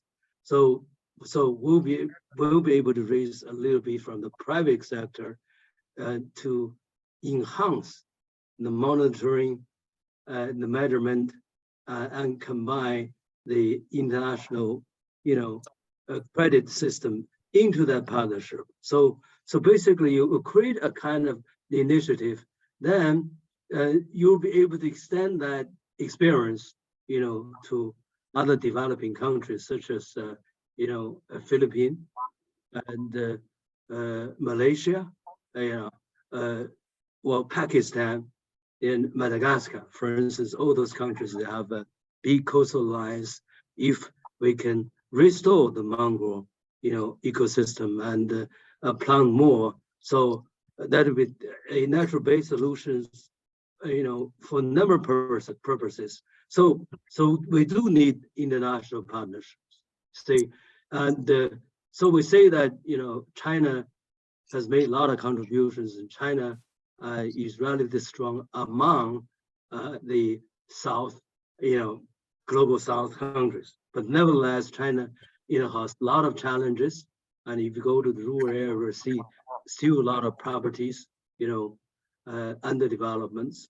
So basically, if you really target China, that is not the way to go. Okay, so we have to look into history.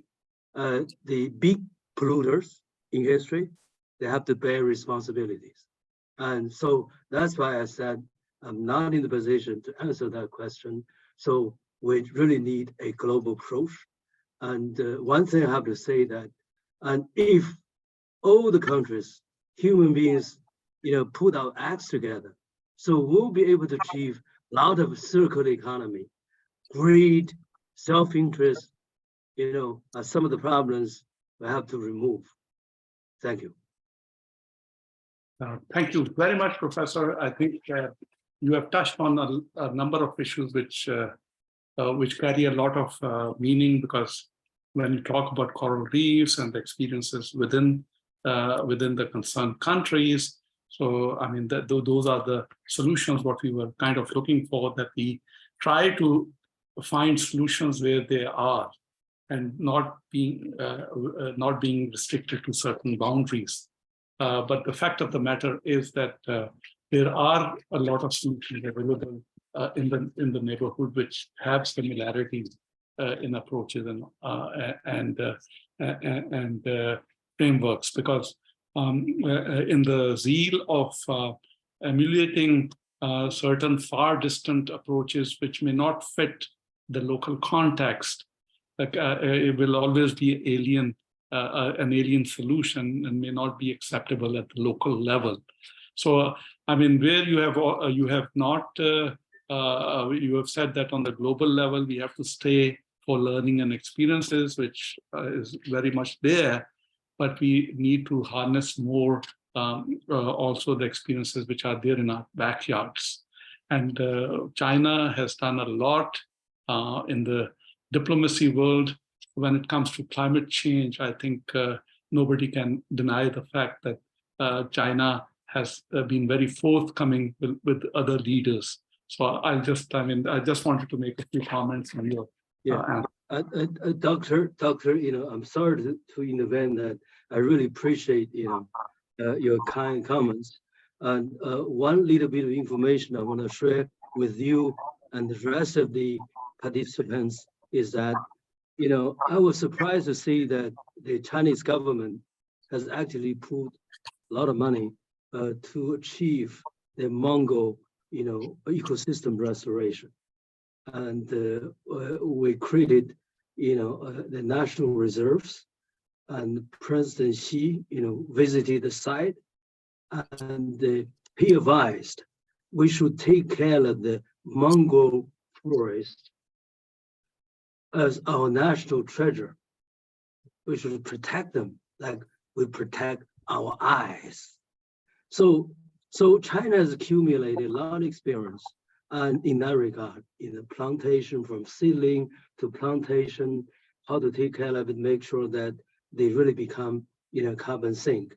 So I'm really thinking about creating an international partnership, advance that and extend that, Thank you very much. Thank you very much, Professor. Now I would like to move to Professor Enrique. Professor Enrique, I have a very special kind of, you say, a place in my heart for Colombia, because on your policy framework on climate change, you are one of the leading nations which have put in a very comprehensive, I must admit, a very comprehensive policy framework on climate change, which is inclusive of all your current, legal and policy, strategic, as well as even going into ETS trading, carbon credits, and even carbon tax. So it's a very forward-looking. I must just starting with this acknowledgement that Colombia and Chile both have they are leading in the climate policy world. But let me come to the question for you that, Professor, your presentation was touching on international collaborations. And we would like to really know further that how can international collaborations and partnerships be fostered to accelerate exchange of knowledge, resources, and best practices for climate change. It's emission reduction and adaptation. Thank you very much, sir. Well, thank you. This is really a big concern of mine. As you said, Colombia has made some important decisions regarding the situation, but we're still lagging behind in international collaboration. I'm going to be a bit blunt about this. It seems to me that at the international level, international organizations tend to ignore, for a better word, for use of a better word, ignore this part of the world. It's like we don't exist. But I think Professor Dada called attention to the fact that there is a lot of expertise in these countries, that there is a lot of knowledge being developed, being created in these countries. Even in the smaller countries, it's not just, as I always say, it's not just Mexico, Brazil, Argentina, and Chile. It's all of us. It's Colombia, it's Peru, it's even Bolivia, Costa Rica, Mexico. But this is not being used to the fullest. It is, as I say, it's there. And that's why I underline all the time the need for networking, collaboration, recognition. And that's why I was so pleased to hear Professor Dada mention this fact that there is the developing countries or global south, members of the global south can make important contributions. When we mentioned this, I thought about Embrapa in Brazil. Embrapa is the Department of Agricultural Research in Brazil, and they have made important contributions to agriculture. Talking about agriculture, for example, Colombia is an agricultural country. Colombia has all the possibilities to be rich in terms of agriculture, but we have forgotten our countryside. We're not supporting our people in the countryside. Our peasants are having a hard time living because there are no roads, there is no infrastructure, and there doesn't seem enough interest in developing that. So to know that FAO is interested in this kind of thing, I would say, let's make sure that FAO pushes the governments of these countries into working harder in the developing of agriculture and in improvement agriculture in these countries. At one point, we were talking about a relationship with New Zealand and asking New Zealand to support us in technologies and things. And that unfortunately didn't happen. But there are a lot of things that we need to do. Relationships between universities, for example, the places where knowledge is produced, could enrich each and every discussion at the COP. All this knowledge that is being produced in these countries, all this information that is being produced stays here, or is very, and the problem with language that was also mentioned is another problem. A paper published in Spanish is not read by many people. You have to publish in English in order to be accepted by the international community. Either we change in one way or in the other. Either we all learn English, or people in the other parts of the world understand that science is done in English and French and Portuguese, and that we need to take into consideration those kinds of languages. So these are a few of the points that I like to make all the time, because I think they're extremely important. And when you go to COP28, because I won't be there, but make sure that these issues are discussed, and that this part of the world becomes a part of the discussion. Thank you. Thank you very much, Professor Enrique. I think what you have mentioned and what the Professor Jingwa has mentioned, it has a lot of relevance in what is happening in COP, because we are very fortunate that the issues what you have raised and what Professor Jingwa has mentioned, the process at the COP fortunately has started to move towards implementation, action. Now there's a call for action. And the issues what you have mentioned and Professor Jingwa has mentioned, until and unless we mine all these experiences, we connect and we have a common science language, we will not be having a common action or a common platform to take the action forward in a robust manner. I'm just taking cues from your own comments, so please bear with me. But thank you so very much. I mean, I just want, I couldn't stop making this comment. Thank you very much. Yeah. Thank you for your nice comments about my comments. Well, I mean, this really, this really takes us to Dr. Dada. I mean, you have talked about Dr. Dada about the South-South topic. And I think that South-South, there is again, not only the issues are there, but there are there is an issue of solidarity and common positions, because that is where you lose when it comes to diplomacy. That if you don't express solidarity and common positions, you just cannot take your points forward within the international climate diplomacy dialogue. So, Dr. Dada, I have a very simple one-liner question for you: that how do you see South-South solidarity and common positions in climate negotiations at COPs? Very, very simple question. Thank you, sir. Thank you very much, Professor Malik. It's a very good question. In my opinion, South-South cooperation has a huge potential really to make a difference in making things happen on the ground, in empowering the countries from the global South. As Professor Ferrero was saying, there is so much potential there in really contributing to the solution that we would like to see. I think the South-South cooperation, we need to see countries taking more ownership, taking more leadership, being more proactive in actually bringing that collaboration to the front. There was a question here, I want to touch on that in this context as well, on the importance of data, for instance. So we talk about building capacity, decision-making, generating the evidence that we need to inform the decision-making, but we cannot have those without having enough information and data on the local context, particularly for the global South.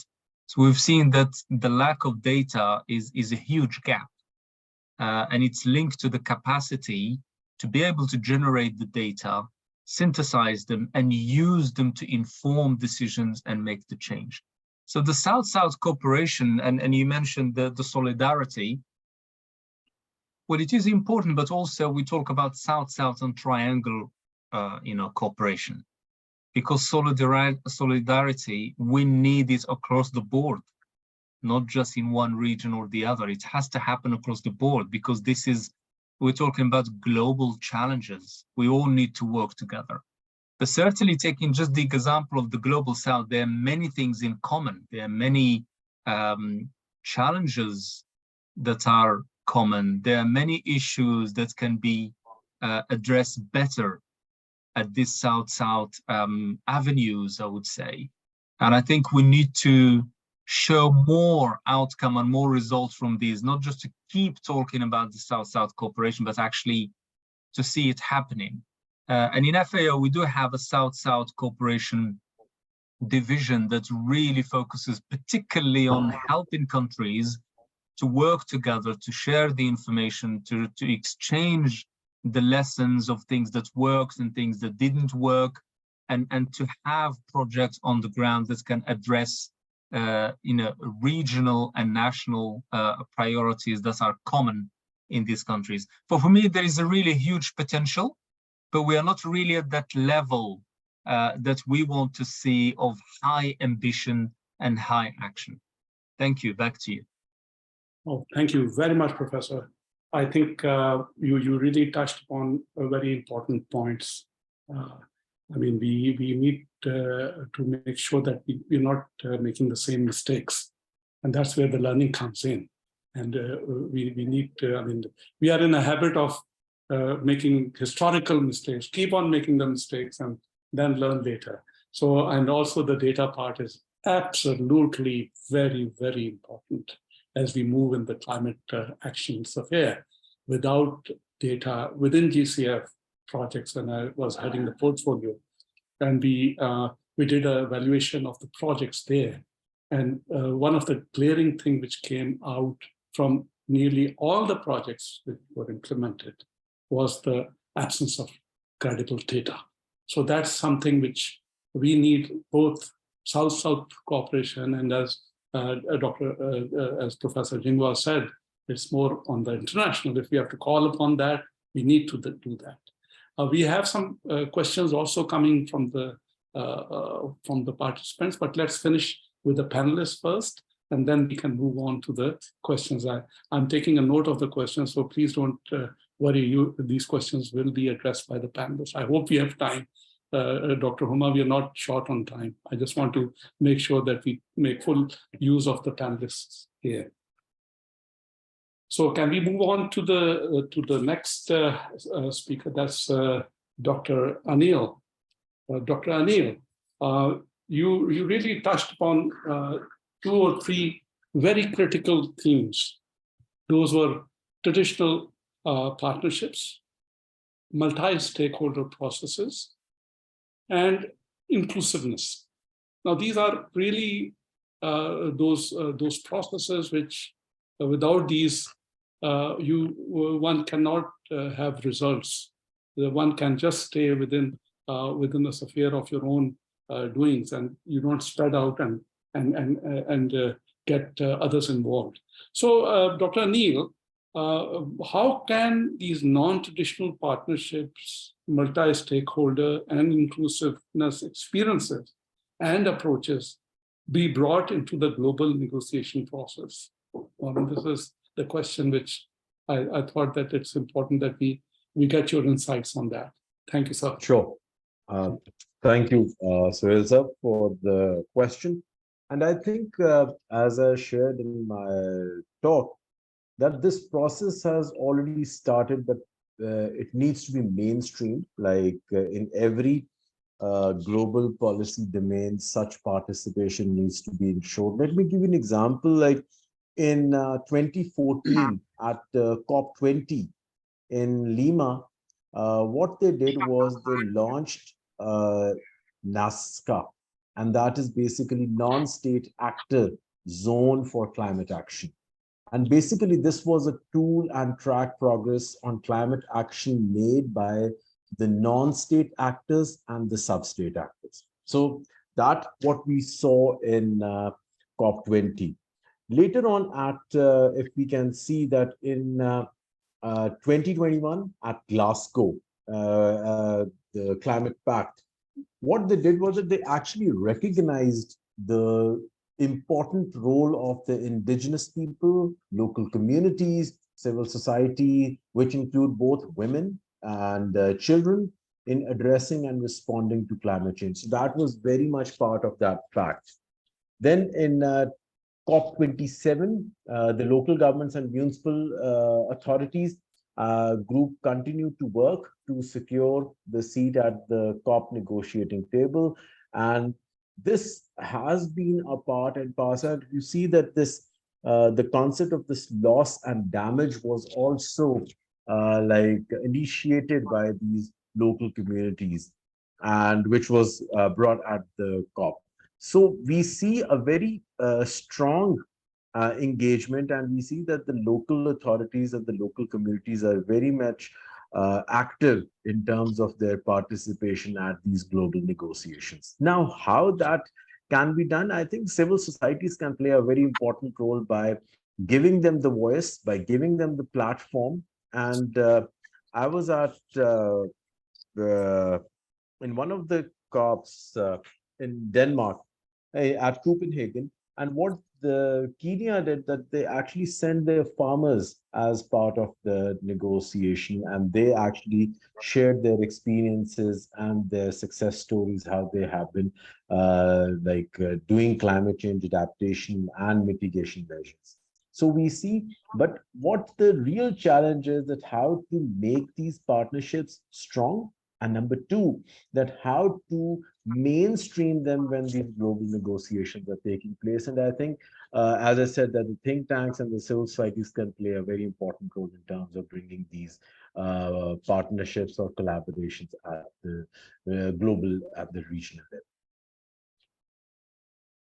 Thank you very much. I think this again really gels well into the discussion we have had till now, that without, I mean, this is like, I think I remember in one of the discussions, Ambassador Zakaria mentioned that leaving no one behind. So it's inclusiveness in the entire spectrum of diplomacy, dialogue, and agreement. So this is something which is a given, and we should not. I mean, when we talk about multi-stakeholder processes, we talk about inclusiveness. We really mean that it's not just few people sitting there in the blue zone making decisions. It's just a buildup of this consensus and this whole voice, which really crafts the language of the diplomatic language. So if you allow me, I can move to the questions which are there in the chat box. The first one is for Dr. Enrique. Talha asks that, as Article 10 states, to transfer technology to developing countries, why not China, EU, USA export such advanced tech to Pakistan, for example? They are more than happy to invest billions on fossil fuel. This is quite a strong kind of a question, Dr. Enrique, if you would like to answer, please. It is a strong question. Again, I think I mentioned in my presentation that the problem is that this continues to be a business. The technology is produced in the developed countries and is sold to the developing countries. It's not shared with them. It's not sent to them so that they can use it.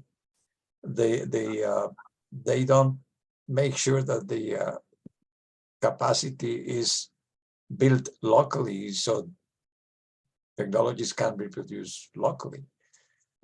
Technology is expensive. I mentioned as a parenthesis, but as an important issue, the very low amounts of money that these countries invest in science and technology. So definitely we need a commitment on the part of the very rich countries in the world to make sure that these changes happen in the developing world, in the global south. Without that, it's going to be very difficult to really make the changes that we need. We can't continue selling technology and charging poor countries for it. That's basically it.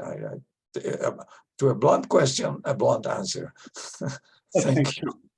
Thank you very much.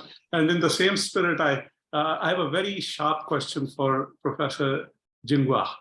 I think it's again in the same spirit, Professor Jinghua. The question is that China is world leader in renewable energy technology. Then why China is exporting its core technology to countries like Pakistan instead of state-of-art solar technology?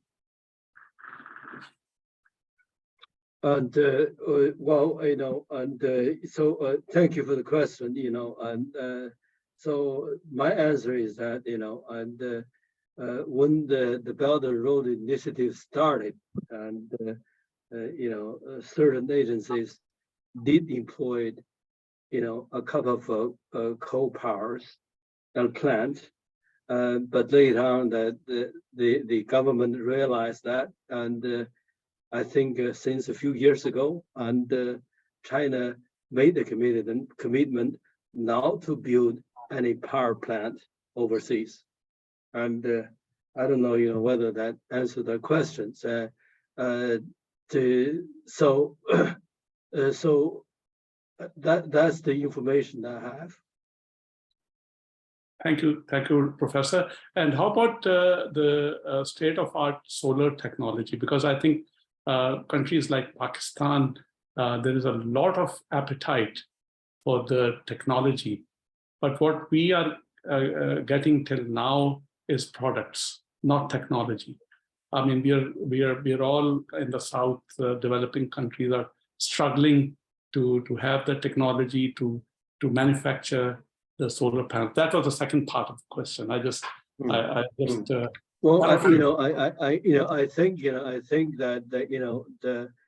of course, we have to respect IP, and as a learned person itself, because in developing the ISPs, it also, it takes money.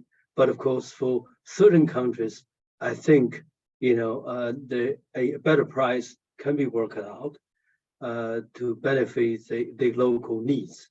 And another thing is that, though we say that we have a lot of good technologies, and how to make sure that investment can be ensured, that's another question. You see, in terms of the Belt and Road Initiative, China made quite a bit of investments, but how to make sure that the returns are guaranteed, I personally feel is a big challenge.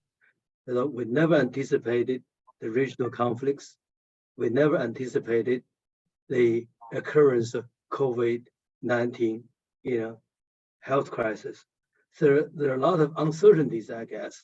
So whatever a country does, and it has intentions, at least to make sure that their investment can be protected, their knowledge can be protected. I guess there's difference, in terms of which country. That depends on reasonable negotiation, and sometimes you need to achieve a compromise. I'm not in that field myself, so it's hard for me to answer. But my general concern is that lots of countries in the developing world, they do like a lot of science and innovation. For instance, at the moment, I'm trying to address two issues. One is that I met a Sudanese health, official. He told me that in Sudan, they can produce tons and tons of peanuts, but toxic. How are we going to address that? So the local people can eat the peanuts produced. They can also export. So I'm trying to find somebody, a group of scientists, who can help them. Another thing is that, we trained, a couple of students from Kenya. They brought back, the sweet soy gums, and they produced wonderful sweet soy gums, address the food, zero hunger problem. On the other hand, that they turned that into ethanol business, but they don't have the advanced fermentation process. So they turn to Ansel and say, can you recommend some experts so that we can enhance just a couple of efficiency? Then they can really make their business, the ethanol business, from the sugar cane into a skilled production. So that's why that we emphasize capacity building, training the future technicians, and a big task, ahead of us. And I see that South and South collaboration has a big role to play. Oh, thank you so very much for giving such a detailed, response to this question, and really appreciate it. By the way, I love Sudani peanuts; they're really good. We can move on to the next question. Do we have time, Dr. Huma? I would love to have all of you, the panelists, Sorry. You they got can stuck. manage to Yeah. No, then we continue. Stay here for at least one more question. Sure. I would, I mean, the next question is a little long. I would just read it out for Dr. Dada, that according to new analysis of ISI mode, IPCC AR6, every decade is warmer than the previous one. There is lack of real-time data sharing of the size of air and water availability between HKH, Hindu Kush, I think that's what it is, countries. What is the starting point for a climate diplomat to attain such objectives? Dr. Dada. Yeah, thank you. I already answered that question in my previous intervention. So I clicked on that question already saying I answered it live. Okay. So that will save us time to have another question. Well, thank you so very much. So let's move to the last question then. Thanks for saving the time. It's for Dr. Anil. Is there any case study for bottom-up approach in Pakistan? If yes, what and where? Please share the link of such studies if possible. Thank you very much. Well, we have not. There are quite a number of cases where we have seen the local level participation and a bottom-up approach. And first one I would like to mention, that is the Orangi pilot project by Dr. Akhtar Hamid. That was a purely bottom-up approach where we saw what Ostrom has been talking about, the third path of development, and it was a pure people approach where they looked at their problems and they sorted it out. Number two, which we saw in the media and a lot of people talk about, that is the Punjab Rural Water Supply Project, in which was a World Bank funded project, but all the construction of the wells and the water supply units were being made by asking the community. And it was a purely community participation project that is also a bottom-up. The third one I would like to mention with reference to the climate change is basically the mangrove plantation that is happening in Keti Bandar and in the Indus Delta, where women and children are involved, and they are planting these mangroves, knowing its economic value, that how it saves them from the cyclones, and how it helps in terms of increasing the fisheries. So these projects are there, like there is a renewable energy, like the solar panels and the wind mills are like managed by the community themselves, and they are trying to electrify their villages. And the last one, which I can think about, that's in Khyber Pakhtunkhwa, the concept of these forest management system, which is the indigenous, the Shamilat and Guzaras, where the community manages the forest themselves. So that participatory approach has been there. And these same approaches have been mentioned at these international, and success stories have been shared at the global levels, at how communities are managing these natural resources and what lessons can be learned from here. Thank you so very much, Dr. Anil. It has been a pleasure to moderate this panel with all the distinguished panel members. I give it back to Dr. Huma. Thank you, Dr. Huma.